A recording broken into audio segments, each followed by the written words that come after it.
حبايبنا الحلوين، ازيكم؟ عاملين؟ وحشتونا جدا جدا زي ما وعدناكم ان احنا مش هنتاخر عليكم تاني ابدا. النهارده رجعنا لكم فيديو جديد، فيديو بسيط سهل الممتنع عشان نقدر ان احنا نبقى معاكم على طول.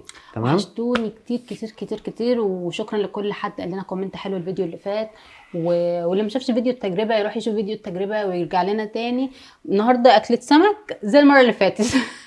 بصوا، هو السمك ده زي بتاع المره اللي فاتت اللي كان في الصينيه، بس ده مقلي. محمد هو اللي قرر ان احنا ناكل السمك ده معاكم عشان عشان الفيديو التاني يوريكم. باظ. يوريكم حلاوه السمك دوت، لان هو يعني ايه معرفش يديله حقه المره اللي فاتت في الصينيه لان ما كانش باين قوي. لا، وكمان الفيديو باظ كمان، يعني الفيديو اللي احنا كنا قاعدين ناكل معاكم فيه المشهد الصوت الاخير. صوت المايك فصل فجأة وما عرفناش ان هو فصل. فمحمد بقى سجل كده بس يفهمكم الحوار رايح فين وكده وخلص الكلام. وقلنا نعوضكم فيديو زي دوت كده بسيط وسهل وجميل. معانا سلطه ومعانا رز شوية سمك ومعانا مقلي بقى حلوين قوي، سمك. وسلطة خضرا بقى. بصوا تحفة تحفة تحفة، فيها كل الخضروات وليمون وحاجة يعني ايه كده، ايه تفتح النفس بجد. شوية بصل اخضر هناك اهمت، هي كانت بصلة حمراء وزرعت، فانا ايه فكت الزرعة فعلا. منها، بس شكلها حلو. وده هينفع تتاكل؟ عادي، ما هي دي اصلا زي التاني بالظبط. محمد بيقلق. مش عارف. ورز بشعريه، وطبعا في ناس كتير تقول لي ايه هاله السمك مش بيتاكل مع رز بشعريه، انا ما بحبوش الا كده. انا ما باكلش الا رز انا نسيت بشعريه. الرز الابيض العادي اللي هو ما من غير اي بحبوش، حاجه. بص بحس ان انا قاعده في المستشفى. لا والله، الرز الابيض العادي الساده حلو برضه، بس يعني احنا اتعودنا على الشعريه، وبعدين الرز بالشعريه برضه جميل، مش حاجه وحشه يعني. ما تنسوش تعملوا لايك يا جماعه وسبسكرايب للقناه اللي لسه اول مره يتفرج علينا، او حتى بيتفرج علينا من غير ما يعمل سبسكرايب، اعمل سبسكرايب. وعايزين نقول لكم ان احنا دايما يوميا تقريبا بنطلع على التيك توك لايف، هنستناكم هناك برضه حبايبنا ايوه. من كل مكان. هنستناكم. هتكتبوا مش بس تفتحوا الابلكيشن، تكتبوا محمد وهالة، هنظهر لكم على طول. مش بس بنلعب جولات يا جماعه، بنعمل طبخ، بنطبخ، بنعمل مسابقات، ونقعد نلعب مع بعض هزار وضحك واجواء جميله جدا. يعني هتعجبكم قوي قوي قوي، ونقعد نهزر ونضحك مع بعض ونطلع جستات ولو يعني الدنيا حلوه وربنا فارجها علينا ممكن بنوزع ايه هدايا على صحابنا اللي بيطلعوا معانا، نلعب ونهزر وكده. تعالوا بقى ناكل الاكل بتاعنا اللذيذ اللي احنا هنموت من الجوع وناكله، وندردش معاكم شويه في الخطة المستقبلية اللي احنا هنعملها الأيام اللي جاية بإذن الله، يعني في رمضان وكده. يلا. الو، نتاكد بقى ايه ان الصوت شغال. الصوت شغال اهو اهو، خليك شاهد اهو. ماشي. احنا عملنا اللي علينا والباقي على الله بقى. والباقي على الله. حبيت اعمل لكم بجد الفيديو ده عشان خاطر اعوضكم الفيديو اللي فات، لان الفيديو اللي فات انا زعلت جدا لان كان فيه شويه كلام كده حلوين مهمين وضحك وهزار. طبعا في ناس هتقول لي هلا هو انت ما بتاكلوش الا سمك؟ الحقيقة يعني الحقيقة هو انا ما كانش عندي في التلاجة الا سمك. الحمد لله ده اخر كيس سمك. والتلاجة بقى ما فيهاش ولا فراخ ولا لحمه ولا اي حاجة خالص غير شوية خضار بقى مجمد وكده. فلسه ان شاء الله هنزل اجيب حاجة رمضان بقى وكده، وحاجات بقى ايه للتلاجة يعني وكده. فقلت الحمد لله نخلص من السمك عشان خاطر ما يبقاش ايه مزفر التلاجة وكده. انضف الفريزر واجيب بقى ايه الحاجات التانية على نظافة بقى. احنا كل سنه بنعمل كده، بنخلص التلاجة خالص عشان نظبطها، لان التلاجة بتاعتنا بتعمل تلج، فالتلج ده بياخد مساحه كبيره من الفريزر اصلا، فاهميني؟ حتى من تحت بتعمل تلج برضه، فالتلج ده بياخد مساحه كبيره، فما بنعرفش ان احنا نخزن فيها حاجات كتير يعني. هي كمان 14 فمش كبيره قوي يعني، بس فبنعمل كده كل سنه، بنشيل بقى ايه كل حاجه فيها. خلاص ماشي، انت بقى ايه ظبطيها عشان ننزل نجيب ايه يعني حاجه. لو حابين ان انا اعمل معاكم روتين تنظيف التلاجة دوت اكتبوا في الكومنتات. كتبته هنفذه، ما كتبتوش مش هعمله، لان عملته السنة اللي فاتت وما اتشافش اساسا. يعني مش كل الناس بتحب الروتينات عامه. انا فاهمه الكلام ده، عشان كده بسالهم ايه رايك في السمك. ايه جميل. انا والشباب كنا لسه بنتكلم امبارح في اللايف بتاع التيك توك ان مفيش يعني اكل البيت احلى بكتير من اكل بره. ان مفيش ست بتعرف، مفيش قصدي يعني راجل بره بيعرف يعمل نفس الاكل بتاع البيت بشكل كامل. الخضار السمك، يعني انا عمري ما شفت حد في مطعم او الفرن اللي بتبقى في الشارع دي يعرف يقلي السمك زي ست البيت. كنظافه وطعم. كمان ايه، في نقطه كده ناس كتير قوي ما بتاخدش بالها منها. التوم اللي بيتحط في السمك في توم بيبقى طعمه بايظ وريحته بايظه. فمش كل الرجاله بتفهم النقطه ديت اللي بتطبخ في الشارع، مش كل الستات برضو بتفهم النقطه ديت. عشان انا متاكده ان انا هلاقي 10 كومنتات دلوقتي يعني ايه توم بايظ، يعني ايه توم ريحته وحشه. ما هو اصلا التوم بيطلع ريحه، في فرق بين ريحه التوم ذات نفسه وفي فرق بين ريحه التوم مش حلوه. زي البصل كده، انت تقول لك ايه، طب ما البصل اصلا كده كده بيطلع ريحه. لا، في فرق بين ريحه بصل مش حلوه وفي فرق بين ريحه البصل العاديه اللي هي بتدمع عينينا ديت. اتكلم ساكت ليه؟ باكل. باكل. انا هتكلم دلوقتي وهعكنن عليك. ليه ان شاء الله؟ مش عاجبك الاكل ولا ايه؟ لا مش الاكل والله. يكون عاجبك يكون قصدي مش عاجبك بتقول كده بس في الفيديو، انا عارفه حركاتك. لا حلو والله، ما تسلم ايدي. حاجه ايه؟ بقول لك حلو، تسلم ايدي. هنوصل بصل. يا بنتي متاكده ان البصل انت بتاكليه؟ تحفه. بصل عادي يا محمد، بس هو رفيع شويه وحراق كمان. عشان امي جايبه لها عروسه. نعم. امي جايبه لها عروسه. اللي ان شاء الله. وانت عدمتني ولا ايه؟ لا يا حبيبتي بعد الشر. خد انت دي. عادي كل اللي انت عايزاه، مش كله حلو. انا هقول لك بس ما تقفشيش يعني، فاهماني؟ لان خلاص يعني الموضوع ايه، يعتبر مقفول، فاهمه؟ اجل الكلام بعد الفيديو طيب. ماشي عادي براحتك، بس لما اجي انسى بقى ما تقوليش ايه، ما تقوليش انت ما قلتليش ونسيت وكلام من ده. هي عشان حاجه انا تتنسي؟ نساي. هي دي حاجه تتنسي اصلا اللي انت بتقوله انا ده؟ بنسى يعني، انا ممكن اقوم اغسل ايدي واخش الاوضه افتح لايف فانسى، انسى اقول لك. لا، سيبك بقى من الفيديو واحكي لي. يلا نعدلك، بس انا بشرب بس عشان شوكه وقفت في زوري. يعني الشوكه وكلامك الاثنين يوقفوا في الزور. سلام، انا لسه قلت حاجه. وقال لي امك جايبه لك عروسه، امك جايبه لك عروسه ان شاء الله. ايه العبط اللي انت بتقوله؟ عبط؟ اه. لا مش عبط. ايه اللي عبط؟ ايه اللي عبطه يعني؟ لو الموضوع هزار ماشي يعني انا هتقبله. لا مش هزار طبعا. عشان انت جيت في مره قبل كده واحنا مخطوبين قلت لي ايه، ده انا امي كانت شايفه لها عروسه، وبعد كده رجعت وقلت لي ايه، ده انا بهزر معاكي. قلت لك ماشي، الموضوع هزار خلاص. فلو بتهزر تاني عرفني. يلا انا سبت لك الاكل اهو، اقعد اسمعك. انت تقعد تاكل وتسيبني يعني مثلا؟ مش فاهمه يعني. انا بعمل دول البصل اللي انت عاملاه ده. عامله؟ انا اللي زرعاه.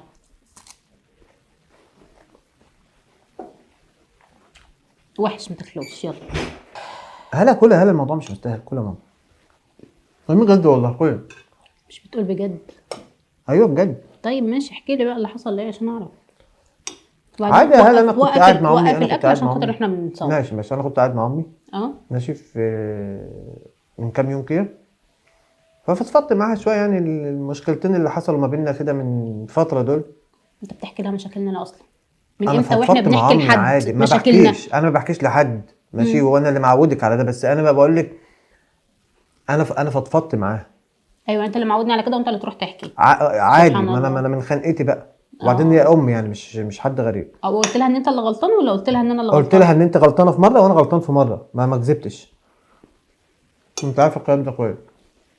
عشان بس يعني تحب تبين نفسك مفيش منك يعني. كمل. طب كلي ونتكلم مع لا بعض. مش عايزه اكل، انا خلاص اتقفلت من الاكل. ما تهزرش والله، كلي يا ماما. لا مش عايزه، قول بقى اخلص. هلا فضفضت معاها شويه وقلت لها ان انا مش مرتاح، لان انا كنت ساعتها مش مرتاح بصراحه. ماشي، قلت لها انا مش مرتاح، ما بقتش مرتاح. ماشي. مش مرتاح ليه يا محمد؟ بتقول مش مرتاح على ايه يعني؟ طهقت من العيشه مثلا؟ يا هلا كل واحد بيبقى وهو مخنوق بيقول كلام يعني من خنقته، لكن انا في العادي احنا كويسين والحمد لله والدنيا جميله، صح ولا مش صح؟ لا. ايه اللي لا لا؟ ما هو من اللي انت بتقوله ده لا. لا ايه اللي ماما يخليك عادي. تروح تحكي؟ ايه اللي يخليك تقول كلام ملوش لازمه يتقال؟ ما انا ما رحتش حكيت لحد اهوت، استفدت بنتي. بان انا احل مشاكلي في بيتي وما اتكلمتش. ما انا كان ممكن اروح احكي لماما، اروح احكي لاخواتي، اروح احكي لاصحابي، اروح احكي. ليه واحنا خلاص بقى فرجه ما للناس تقول ولا عرضه لنفسك، ما للناس؟ تقول لنفسك بتحكي انت ليه؟ انا بقول لك ها؟ اتفضفضت معاها شويه لان هي كانت شايفاني مخنوق انت ففضفضت انا معاها يوم ما شويه. حكيت في مره انت زعلت مني وقلت لي لا في مشكله نتكلم فيها احنا في بيتنا، ما تروحيش تحكي وما تروحيش تقولي، روحي انت تحكي ليه؟ يعني اللي انت بتعلمه لي وان انت تقول لي ما تعملوش بتروح انت تعمله. يا بنت الحلال بقول لك فضفضت شويه، انت سايبه المشكله يعني. ما انا هو لسه ما قلتش حاجه، ما تخليني فضفضتك، اكمل كلامي. فضفضتك ده وكلامك دوت اللي هو السبب في المشاكل اصلا. انت هتسمعي الكلام ولا هتقعدي تتكلمي على الفاضي؟ هتسمعي الكلام ولا هتقعدي تتكلمي؟ اه كمل. اها. انت سبت الموضوع ومسكت في ان انا حكيت لامي، ما خلاص حكيت لها وخلصنا. لا ما تحكيش. هي كلمتك في حاجه ولا حد كلمك؟ انا بفضفض مع امي يا ستي، لا احكي براحتي. لا ما تحكيش زي ما انت بتقول لي، اعمل انت كمان الكلام يا دوت. ستي ماشي، ما انا بعمل ده، انا بقول لك اول مره تحصل. فاتكلمت معاها وقلت لها ان انا مش مرتاح، وفهمتها ان انا خلاص جايب اخر يعني. قالت لي من الاخر كده يعني انت عايز ايه؟ قلت لها انا مش عارف عايز ايه. قالت لي طب بقول لك ايه، انا في واحده هنا جارتي في العماره، امها توفت من 6 شهور وهي قاعده الوحيده في الشقه، تمام، وطيبه جدا وكويسه. قلت لها ايوه يعني ايه مالها يعني؟ قالت لي شوفها لو عجبتك توكل على الله واتجوزها يعني ولا تزعل نفسك ابدا. قلت لها لا مش للدرجه دي وبتاع. قالت لي هو الجواز يا ابني، هو الجواز ده حرام؟ عادي عادي، ده شيء مشرعه ربنا، وانت طالما انت مش منتاش مرتاح مع مراتك خلاص توكل على الله واتجوز. حما مثاليه حقيقي، بدل ما تصلح الامور لا راح تخرب انا قلت البيوت. لها ان انا جبت اخري، انا ما قايل شاء لها الله. وفهمتها ان انا جبت انت جايب اخري. اخرك تصلح الامور مش تخرب ماشي، البيوت. وبعدين هي امي جايبه لي عروسه، هي امي قالت لي طلقها. لا جايبه ده لي اسمه عروسه. خراب بيوت، وهي مفكره ان انت لو اتجوزت يا حبيبي انا هقعد على ذمتك، مفكره ده الكلام ده حاجه يعني. ترجع لك. دي حاجه ترجع لي. اسمعي بس الكلام للاخر. المهم ايه اللي حصل؟ قلت لها طب خلاص عدي الموضوع دوت. ترضاها هي على بناتها، ترضاها على بناتها. يا ست ما تخلينا اكمل بقى، ما دام كمل، سايب لك كمل. الاكل وقايم بقى. ما خلاص اصل مفيش كلام تقوله بعد اللي ما انت تسمعي قلته. هلا، انا بفضفض معاكي، ده موضوع عدى خلاص، انا بقول لك بفضفض معاكي بس مش اكتر. موضوع عدى خلاص، بتفضفض عدى من انت. كام انت من هاي كام نفسك يوم. فضفضه هنا وهنا وهنا، في إيه مالك كده؟ من يعني مالك انا مالك. عندي مود فضفضه الايام ديت، بحب افضفض. اه ماشي. ف انا عايز اقول لك اللي حصل عشان نقعد ناكل ونكمل الفيديو بتاعنا خلاص. حبكت بقى الوقت ان هو ايه يقول لك الكلام اللي ملوش لازمه دوت، ويجي يحكي لك الكلام اللي ملوش لازمه. عامه انا بيت امك ده انا مش هدخله تاني عشان تبقى فاهم. ماشي ماشي ماشي. انا ماشي، احنا هنشوف الموضوع متجوزين ده. اهوت ولا مخطوبين يعني من يوم الخطوبه لحد النهارده. عدى علينا سنين قد ايه؟ انا نصدق انا من كترهم مش فاكره احنا بقالنا قد ايه، داخلين في 10 سنين اهوت 10 مع سنين بعض. جواز بس. 10 سنين جواز بس و3.5 خطوبه، يعني داخلين في 13 سنه اهوت. انا ما زعلتش امك مره واحده بس، ما ما تعرفيش زعلتش تزعلها امك. اصلا. سيبك من الهري اللي انت بتقوله ده، انا ما ماشي، زعلتهاش اسمعي مني بس ولا الكلام للاخر. ضايقتها ولا عملت لها اي حاجه عشان تخليها تعمل كده. يا بنتي ما تسمعي الكلام للاخر. انا نفسي تديني فرصه اكمل كلامي للاخر. اديني فرصه اكمل كلامي للاخر. ده كل ما اقول جمله تقاطعني، كل ما اقول جمله اصل ما حاجه تسمعي. مستفزه يعني. ايه ده؟ المهم ايه التصرفات دي؟ المهم قالت لي بقول لك ايه، ما تشوفها. قلت لها شوفها ازاي يعني؟ معاك صورتها يعني؟ قالت لي لا شوفها شخصيا. قلت لها ازاي يعني؟ قالت لي اصبر استنى بس، انا هكلمها دلوقتي في التليفون اقول لها اطلع عايزاكي واتكلم معاها في اي حاجه وتشوفها. قلت لها لا يا ست، ليه الكلام ده وليه الحوار ده ملوش، لا مفيش داعي اصلا يعني. ليه يعني؟ انا مش عايز اتجوز ولا عايز اعمل الكلام دوت. فقالت لي يا عم انت هتخسر حاجه وبتاع وكده، وقامت متصله بيها، وقامت البنت طالعه فوق بسم الله ما شاء الله، يعني بنت زي القمر بصراحه. ماشي. بس انا مش عايز يعني، بقول لك اللي حصل يعني. فشفتها يعني هي عرضت عليك الجواز وجابت البنت، ما جابتش المأذون بالمره؟ قول ما تخبيش عليا. لا انا بص، انت ايه الكلام معاكي مش هينفع. انا بقول لك انا بفضفض، بقول لك حاجه حصلت عشان تبقى عارفه، عشان لو ما تسمعهاش من حد تاني، عشان ما تسمعهاش من حد اسمعها تاني. من هي ناس هتنشر في العيله محمد اتجوز على مراته صح؟ يا ستي ممكن في يعني ايه؟ ممكن في ايه؟ امي تفضفض لاختي، فاختي ممكن تيجي تقول لك بهزار مثلا، فانت تقولي انت ما قلتليش ليه؟ صح ولا مش صح؟ انا بقول لك عشان خاطر انا بحبك وكده يعني، فاهمه ازاي يعني؟ مش عايز اخبي عليكي. وبعدين بس ولا قبلين. فقعدنا نتكلم شويه مع بعض ونهزر وكده، وامي بقى قعدت تعرفها عليا، وامي شوفي محمد ابني وبتاع وكاني شوفي وماني. محمد ابني. انا دلاله شغاله دلاله، شوفي محمد ابني. صدق بالله مخدوم هتولد على جنه.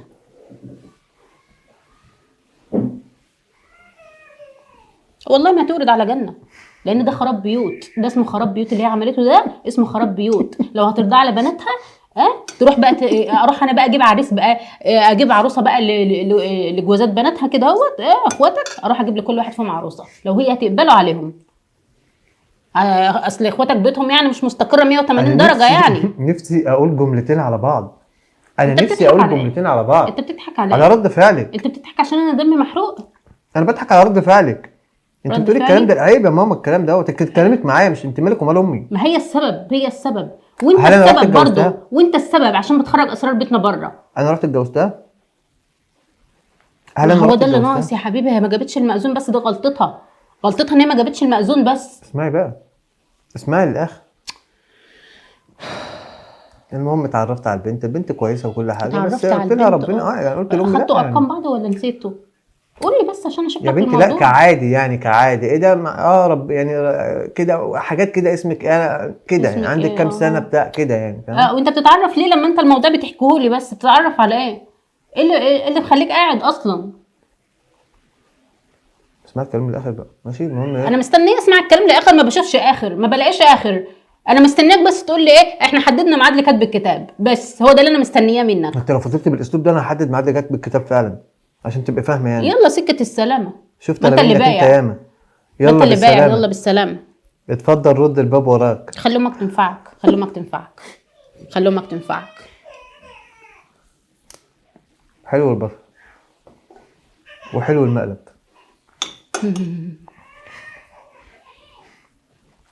والله العظيم بعمل فيك مقلب. مقلب ايه؟ يعني هل اللي انا بقوله ده منطقي؟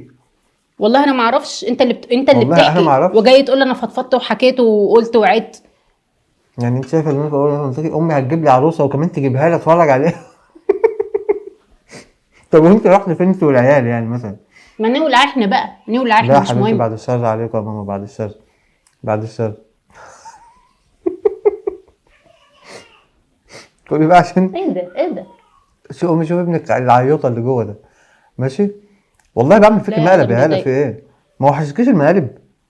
لا ما قلبك، ايه القرف اللي انت بتعمله ده؟ خليتني قلت كلام ملوش لازمه. ماليش دعوه، ماليش دعوه، انا مالي؟ استحملي بقى، شيل انت بقى شيلتك، كل واحد شيل شيلته، انا مالي؟ شلته. دي بتاعتي ولا بتاعتك؟ كفايك حشر، كفايك حشر، عمال تحشر تحشر ومش فارق معاك اي حاجه من اللي انت عمال وعمال اقول تعمله. لك كلي كلي وانت لا. طالما بقى في ايه ده، امك جايبه لك يعني ايه، امك جايبه لك عروسه خلاص بقى انت هلا اتحولت. انت مستفز، والله العظيم انت مستفز. اضحك عشان الصوره تطلع حلوه. خلاص بقى، خلاص بقى، اقسم بالله بخطط للمقلب ده بقالي كذا يوم، عمال افكر ازاي اعمل فيها مقلب مختلف وجديد شويه. على فكره انت امي لو رخم كانت قوي. انت اسمها رخم بس قوي قوي. اقسم بالله هلا، امي لو كانت فاضيه وبالها رايق لكنت كلمتها وظبطت معاها وكنت كلمتها في التليفون واثبتت لك ان احنا فعلا عملنا كده. بس امي يعني مشغوله اليومين دول، واختي عامله عمليه امبارح والله وكده، فاللي هو مش عايزه اقول لها يعني ايه، ادخلها في تفاصيل تافهه زي دي. انا مش ما رضيتش حاسبن، ما رضيتش حاسبن، يعني هم فيهم اللي مكفيهم، مش راضي حاسبن. لان هي مشغوله مع اختي والله، ربنا يدعوا لها كده، ربنا يشفيها ربنا يا رب يشفيها يا ويقيمها رب بالسلامه. وايامها بالسلامه. امي هتنفخك، انا هحاسبن عليك انت انت، امي انا هحاسبن هتنفخك، عليك انت بجد. لا امي لا. هتنفخك. وبس كده يا جماعه، ده كان الفيديو، يا رب يكون عجبكم. ما تنسوش تعملوا لايك وسبسكرايب، وان شاء الله تلاقوا فيديوهات حلوه جدا جايه. والسلام عليكم.